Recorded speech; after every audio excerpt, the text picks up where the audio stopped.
This is going to divide some people. If you've ever visited my website or my social media, you might notice that there are no client testimonials on there, no body transformations, no before and after pics. Now, I understand they are a staple of the personal training industry. And I know most PTs love to show off what they've achieved. Can't move for them. And I haven't got a problem with that. I understand the idea behind them. However, I don't like them at all. Yes, I could post up some of my clients' transformations. And I've got enough. And yes, it might seem like a great advertisement for my business, for my abilities as a PT. But I don't believe they're actually positive. Positive for my business, someone might see it and it might convince them to hire me. But for the individuals I work with and for the individuals I want to work with, I have two main issues with this form of promotion. One is that it acts as a comparison. And the other is that they're not really my achievements. What do I mean by this? Well, let's look at how these inspiring transformations can actually be pretty damaging to someone.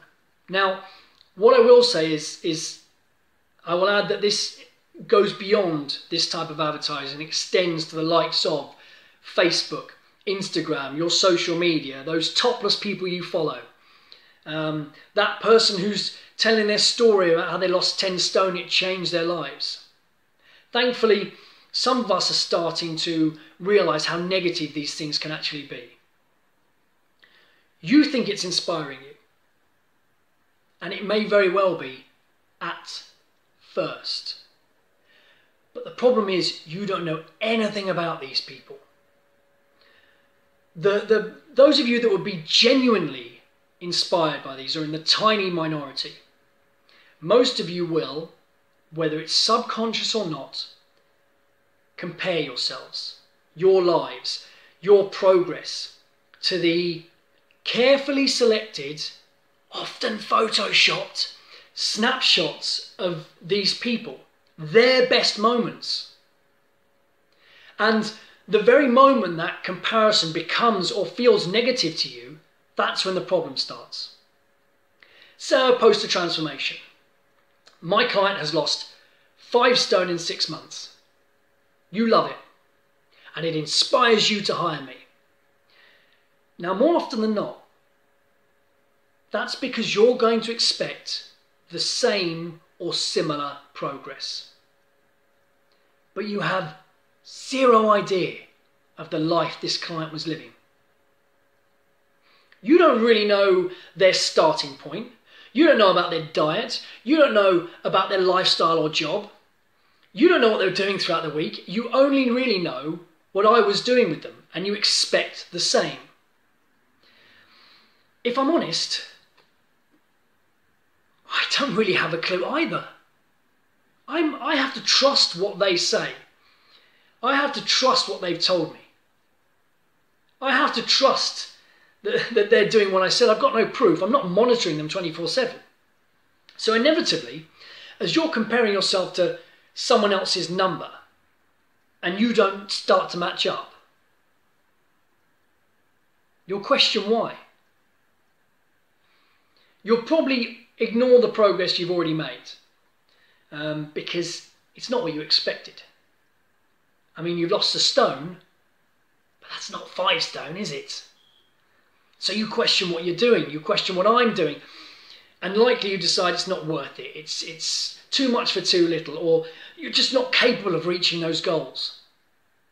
And I can't reel you back in. I can't get you focusing on the progress you've already made. I can't encourage you to set reasonable timeframes. The damage is already done.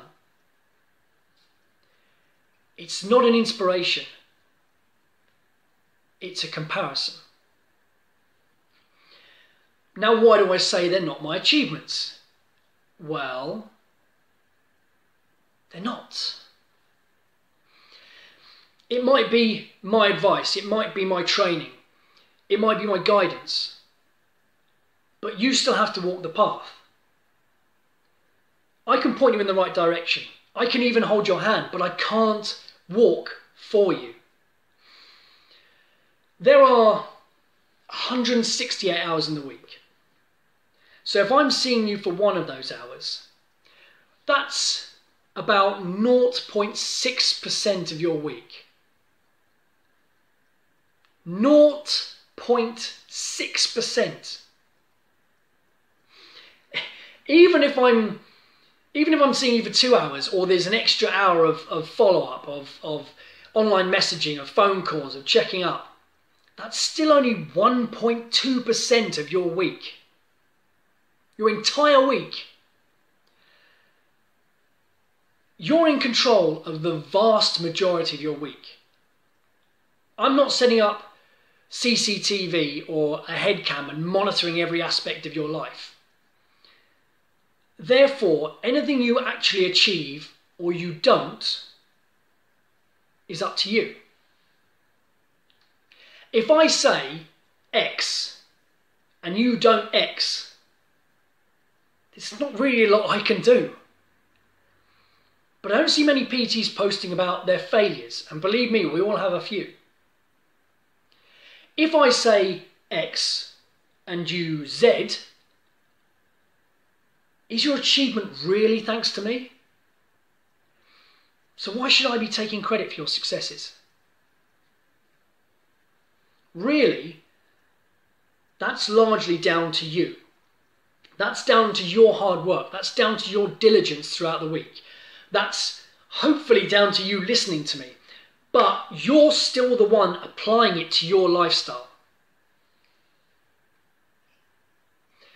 I don't like client transformations because I don't believe they're inspiring at all. And I don't believe I should be taking that much credit for your achievements.